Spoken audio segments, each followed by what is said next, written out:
Orang-orang baik yang terkasih, selamat datang dalam renungan harian Provinsi MSC Indonesia. Pada saat ini kita merenungkan tentang belas kasih Allah. Bapak Ibu tentu punya pengalaman berada di antara orang yang sakit kusta. Saya pernah mengalami itu dan begitu takutnya saya karena saya tidak mengerti pada saat itu tentang penyakit ini. Dan dalam dunia sekarang sudah ditemukan cara untuk menyembuhkan penyakit ini. Waktu saya datang ke tempat itu, ada seorang ibu, karena gembiranya kami kunjungi, tiba-tiba memegang tangan saya.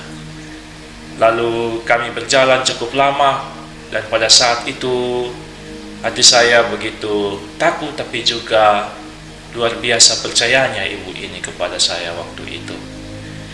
Bapak, Ibu, saudara-saudari yang terkasih, dalam kitab suci, orang-orang kusta ketika bertemu dengan orang lain harus berteriak unclean, unclean, atau najis, najis, sehingga orang menjauhi mereka.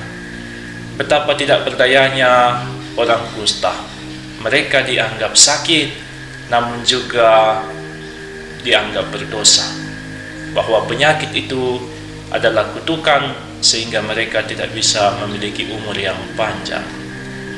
Saudara-saudari yang terkasih, dan kita melihat bagaimana kasih Yesus. Ketika dia menyentuh orang itu, dia dianggap juga tidak bersih.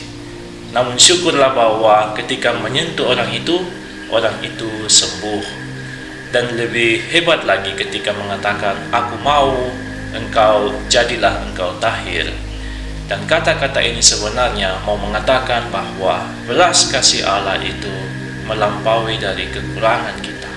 Belas kasih Allah melampaui dosa-dosa kita. Ketika Allah berbelas kasih, Ia akan mencari hati kita apapun yang terjadi dalam hidup ini. Saudara-saudari yang terkasih, dalam hidup ini kita juga belajar untuk menunjukkan belas kasih Allah, bahwa belas kasih kita haruslah melampaui kesalahan orang lain, kesalahan orang lain terhadap kita ataupun juga kepada sesama, bahwa kita menghindari menghakimi orang lain. Belajar untuk menunjukkan setiap hari belas kasih kita di tengah orang-orang yang bersalah. Kita mendoakan mereka, memberikan peneguhan kita, dan juga mengunjungi mereka, terutama mereka yang dijauhi, terutama mereka juga yang sakit. Kita menunjukkan bahwa belas kasih Allah jauh melampaui kekurangan-kekurangan orang lain. Tuhan memberkati kita.